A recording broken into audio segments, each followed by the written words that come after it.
Chuck Waker. That's who told me who Benjamin Banneker was. And I was so excited. I wasn't ashamed. I wasn't mad. I was happy. And then I started digging more because I was proud to be part of him.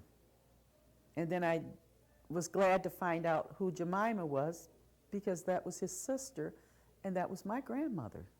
And that made me feel even better. So yeah, that was the happiest part of it all, right there. Can you tell who Benjamin Banneker was, Jemima, for the... I knew that he had a part of he did a part of Washington. I knew he did the clock. Matter of fact, I have a granddaughter that went to school and told this. And they told her they didn't believe it. I had to go to school and tell this. They didn't believe her in school. I have papers on this. As a matter of fact, I have a grandson that looks like him. Believe it or not, I have a grandson that favors him. He don't look exactly like him, but he favors him. I know he had a part of the clock. I know he had something to do with the tobacco and a part surveying Washington. I know that much.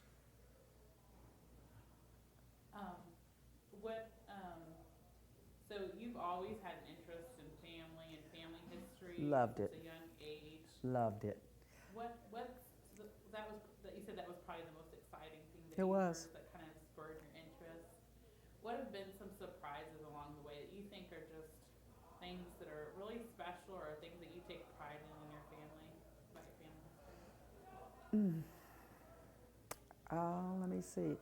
I think the next most important thing was to find more of my family, because I didn't know I had this much family. That was probably the next best thing, because we thought everybody was in Michigan. And to find out, no, they're not. They're all over, besides Ohio, California, Pennsylvania. I mean, they're all over. That is really exciting. I wish now that I had found them when I was younger. Maybe we could have went and visited them when we were little.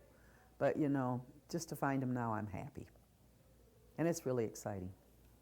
How did you begin to find out? Was it through the Lett family reunion, or was it through Robert Lett? Robert Lett was the one that brought it together. And I thank him so much, Because he called me on the phone one night and he says, I think you might be a relative to me.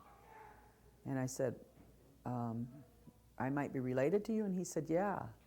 And he says, my name is Robert Lett. And I said, oh yeah? And he said, yeah. And he says, you are a Lett, aren't you? And I said, yeah, I am. I said, my father was a Lett. I said, my maiden name was Lett. And then he went to saying different names. And when he started saying different names, and I thought, wait a minute, this man might be related to me. So he started calling me a lot, and we started putting names together. Okay, sorry for all of that. So were you part of, so Robert Lett started the Lett family reunion. Were you part of the first reunion? Yeah, yes I was. And it was nice, it was nice.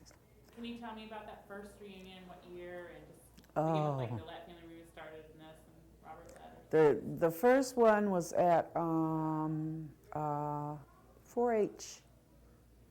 It was out at a fairground. And I can remember us going in there and sitting down and just watching the different, we came in a bus. We came here. And we come on a bus, and I mean, we had a busload. And I can remember never meeting Robert at all. We pulled in here, and he ran out, which I didn't know what he looked like. But just as soon as he opened his mouth, I knew exactly who he was because of his voice. And so everyone, went into the hotel, and we were meeting everyone. And so we left from there the next morning, and we went out to the fairground. And I can remember everyone having all the displays up, and I mean, it was a lot of people, a bunch of people. We met a lot of people that day. And I remember us going out back in that fairground and them taking a picture, and it was Ada Adams, I think, was there. And I remember it was her and her husband, and they took it in two parts. It was so many of us, they had to take two two cuts of some kind. We have never seen that picture yet. Robert was supposed to get it, but it was so many of us. And I can remember us, it was something that the older ones was sitting down here on, and they were layering us up like that. It had to have been 1, 2, 3, 4 of us, different like stair steps. And it just went around like this, of stair steps. There was so many of us. I have never seen a family reunion like that.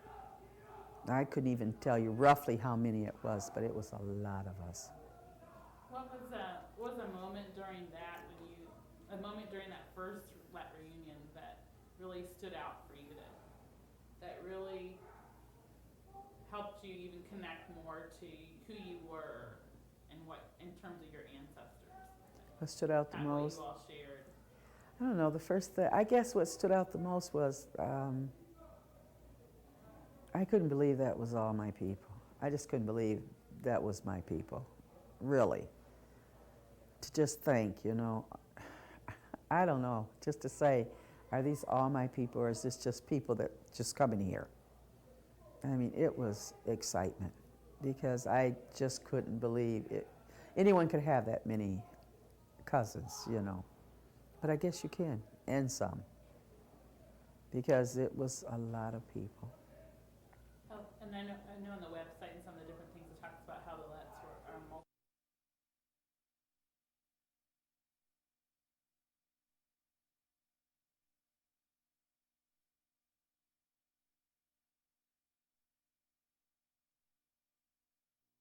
And family histories and embrace kind of, I'm German, I'm this, I'm Native American, all of it.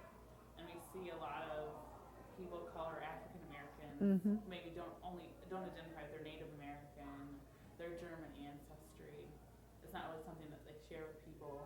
And what do you think is so unique about the way we approach those kind of topics, or what inspires that kind of desire to know and talk and identify all of our kind of what do you think it is? No, that's a hard question. Yeah. Because I really don't know. I mean, I really don't know, because that's a hard question for me to really even answer, you know? For you, what is it? Why do you embrace all of it? The German ancestry? Yeah, I embrace it all. You know, I know I'm Native American. I know I have ancestors that my great-great-grandmother was an English lady. I know I have German. I know I have it all. And so when someone approaches me and says, well, are you African American? Yeah, but I'm Native American too. Also, I have, as my grandmother used to say, I'm Irish, French, and Dutch, but don't amount to much. She used to always tell us that, and I don't know what it means. I always tell it to my grandkids too. So I don't know what it means, but I always say what my grandmother said. Do you think there's something that others can get out of hearing stories about Lett family? Oh yeah. And what can they get from knowing that this diverse family, diverse backgrounds, and that they're all share this family bond? I think they'll learn a lot from the Lett family, because we're not just a family that says, oh, well, you know, I'm just white, or, you know, I'm just black. We're all colors. And when we come together, we are one big family. And, you know, we're not here to just say, you know, I'm better than you, or, you know, we're just here to be a family. And we all get together, and we have a good time. And we're all of colors. You know, some of us have blue eyes, some of us have green eyes, some of us have brown eyes. You know, we are all different colors. And I guess that's why it makes us such a terrific family. And I mean, this family is a good family, and I thank God I'm in it. I really am. I am so glad I'm in this family. I really love my family. What do you think is something, I know through researching your family, have you come across stories of the Underground Railroad and the role that some members of your family played in that? I have not come across any.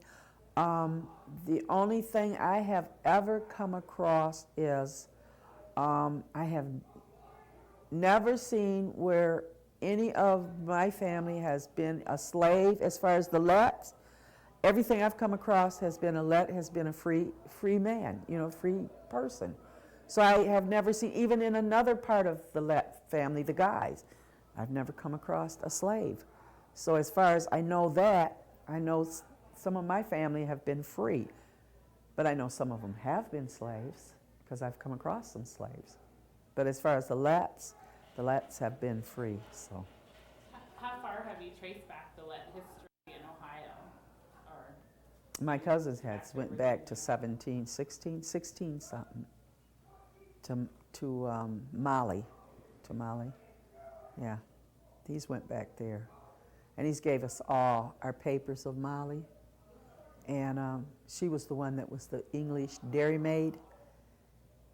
And he gave us all the paper, all the story on her, and it's just nice how she was sent here instead of sending her to jail, she was sent here. In other words, they were going to put her in like prison for 7 years, but they sent her here. And she wandered around here for 7 years, and then finally she ended up getting a farm and ended up buying a slave, which she didn't believe in. But she bought 2 slaves and ended up marrying the one and releasing the other later on. And she married the one that ended up being my grandfather, Banica, and yeah. Tell me a little bit about growing up and what was schooling like, and then what kind of happened in your life, and how you're getting married and meeting your husband, and kind of that. I went to school in, of course, Grand Rapids. I went to Franklin School, which was only around the corner where we lived. All of us went to that school. Every one of us, well, my brother didn't, but the rest of us did. My brother stayed with my grandmother up in Mecosta. So he stayed with my parents until he was 8, and they went to live with my grandmother. The rest of us went to that grade school. And then when I grew up, I went to South High, which was we lived on the southwest side. And when I went to high school, which was on the southeast side, we had to cross what we called the viaduct. And in the wintertime, it was cold. And we walked to school every day, no buses. We didn't have buses. So we walked to school and every day. And I liked the school. The school was nice. I went to football games, went to basketball games, went to dances, school dances. We had school dances on Fridays and Saturday nights. Paid $0.25 to get in. We paid $0.25 to get into football games too. You always bought your tickets at school so you could go to football games. You had dances after football games a lot of times when the football games was over. Played different schools, in around the area, and then we played some out of the area, like Lansing, which is not too far from Grand Rapids. And in the summertime, after school was out, I always went to camp, which I have another sister that's just a little bit older than me. She wouldn't go to camp. She doesn't like bugs. They had a camp called Camp O'Malley. I went to that one. Camp Blodgett, I went to Camp Blodgett. And I went to Salvation Camp. I went to camp. Anybody that had camp, I went to. YWM, I used to go there and go swimming. What else? Activities I went to. Used to be something else I used to do. Yeah, I used to go to summer school too. Sometime I'd act up and have to go to summer school. I used to go up and stay with my sister. She used to stay up with my grandmother too, and she ended up going to my other grandmother because my mother got sick and had rheumatic fever and her heart was bad. So my other grandmother took my sister because she couldn't handle all of us. So I'd go up there and